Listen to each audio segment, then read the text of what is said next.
नमस्कार. अधिक मास धोंड्याचा महिना आला आहे. तुम्हालाही तुमच्या लेकीच्या आणि जावयाचे कौतुक करायचे आहे तर हा व्हिडिओ तुमच्यासाठी आहे. पूर्ण व्हिडिओ नक्की पहा.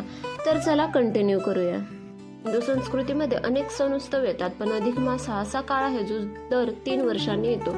हा काळ प्रापंचिक धावपळीतून थांबून नात्यांचा परमेश्वराशी मिलाप घडवून आणण्याचा काळ आहे. याला सामान्य भाषेत आपण धोंड्याचा महिना म्हणतो. आज आपण या विधीमध्ये नक्की काय करावे, कसे करावे आणि कधी करावे, काय दान द्यावे, या सगळ्या उत्साहाच्या मागे कोणते आध्यात्मिक आणि धार्मिक विज्ञान दडलेले आहे याचा संपूर्ण वेध या विस्तृत संवादातून जाणून घेणार आहोत. अधिक मासाची निर्मिती कशी होते? आपल्या पंचांगात 2 प्रकारची वर्ष मानले जातात, सूर्यवर्ष आणि चंद्रवर्ष.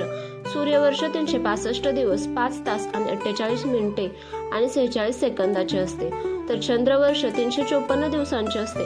या दोन्ही वर्षांमध्ये दरवर्षी सुमारे 11 दिवसांचा फरक पडतो. हा फरक 3 वर्षात मिळून अंदाजे 1 महिन्याचा म्हणजे 29 ते 30 दिवसांचा होतो. हा काळ निसर्गाशी आणि ऋतुचक्राशी सुसंगत राहावा म्हणून आपले ऋषीमुनी आणि खगोलशास्त्रज्ञांनी दर 32 महिने 16 दिवस आणि 4 घटीनंतर पंचांगात एक अतिरिक्त महिना जोडला. यालाच अधिक मास म्हणतात.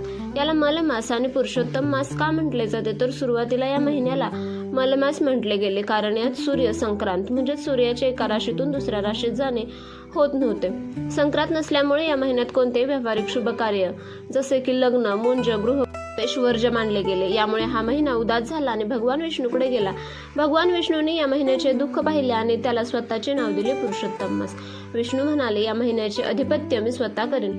जो मनुष्य या महिन्यात माझी भक्ती करेल, दान धर्म करेल, त्याला इतर महिन्यापेक्षा अनंतपटीने अधिक फळ मिळेल. हा विधी कधी करावा आणि कसा करावा, तर अधिक मासाचे जे 30 दिवस असतात त्या संपूर्ण काळात हा विधी करता येतो. परंतु शास्त्राने काही तिथी अत्यंत शुभ मानले आहेत.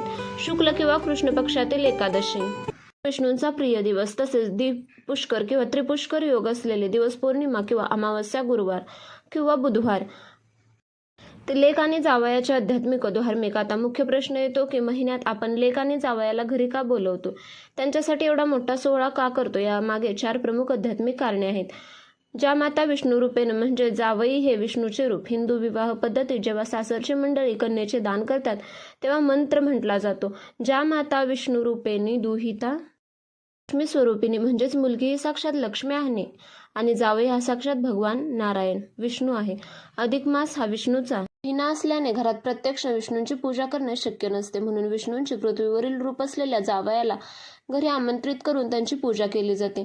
तसेच 33 या संख्येचे दिव्य रहस्य. या विधीमध्ये प्रत्येक गोष्ट 33च्या संख्येत दिली जाते. 33 अनारसे, 33 लाडू किंवा 33 दिवे, 33 कोटी देवता. आपल्या सनातन धर्मात